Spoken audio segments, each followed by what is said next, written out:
সমস্ত Facebook reels video creator বন্ধুদের স্বাগতম। চলো আজ দেখে নিই কিছু নতুন তথ্য। দেখে নিই কীভাবে ফলোয়ার্স বাড়ানো যায় এবং কিভাবে অ্যাডস অন রিলসের জন্য আবেদন করা যায়। চলো আমরা চলে যাই ডাইরেক্ট ফেসবুক প্রোফাইলে বা ফেসবুক পেজে। প্রথমে আমরা চলে যাব আমাদের ফেসবুক অ্যাপসটিতে এবং দেখব বাঁদিকে যে ছবি বা নামটা আছে নামের উপরে ক্লিক করব। এবার একটু নিচের দিকে স্ক্রল করে যাব, দেখব আমাদের যে কোনো একটি ভিডিওতে যাব এবং সি ইনসাইড অ্যান্ড অ্যাডস এটা ক্লিক দেবো। ডান দিকে যে অ্যারোটা আছে অ্যারোটায় ক্লিক দেবো, আবার ভিডিওটার উপরে ক্লিক দেবো।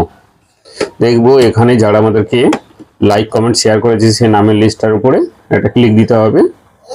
এখানে লিস্টটা বেরিয়ে যাবে, যারা আমাদেরকে এখনো ফলো করেননি সেই সমস্ত লিস্টটা এখান থেকে পেয়ে যাব।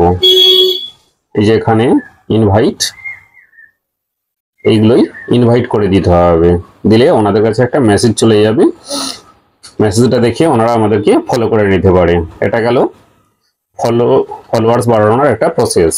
আর একটা প্রসেসে চলে যাব, যেটা হলো অ্যাডস অন রিলসের জন্য আবেদন করা। চলে যাব ডান দিকে থ্রি ডট বা ছবিটার উপরে।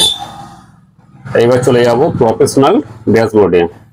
ডান দিকে চলে যাব মনিটাইজেশনে ক্লিক করলাম। এবার এখানে যেটা চলে এসেছে এটাকে স্ক্রিনশট করে নিতে হবে। এটা আমার আগে থেকে স্ক্রিনশট করা আছে, তাই আর স্ক্রিনশট করলাম না, বেরিয়ে গেলাম এখান থেকে।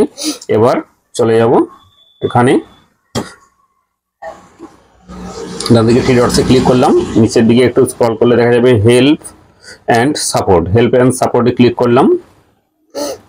হেল্প অ্যান্ড সাপোর্টে ক্লিক করলে দেখা যাবে রিপোর্ট এ প্রবলেম ক্লিক করলে continue to report A problem এটা ক্লিক করতে হবে।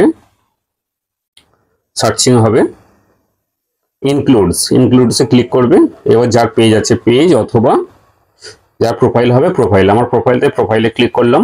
এবার এখানে কিছু লিখে নিতে হবে, আমি আগে থেকে লিখে রেখেছি তাই এখানে পেস্ট করে দিলাম। এখানে লিখে নিতে হবে যে আমার এখনো পর্যন্ত অ্যাডস অন রিলসটি চালু হয়নি, যদি কোনো সমস্যা থাকে তাহলে সেটি সমাধান করে দিন এবং আমার এটি যতটা তাড়াতাড়ি সম্ভব অ্যাডস অন রিলটা চালু করে দিন।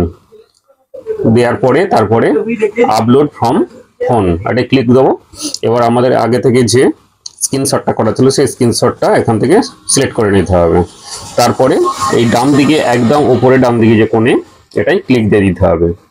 এবার ওটা রিপোর্টটা আপলোড হয়ে যাবে।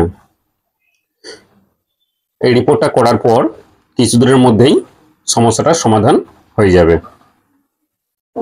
সবাই এটা করে নাও, সবার জন্যই উপকৃত হবে। ধন্যবাদ।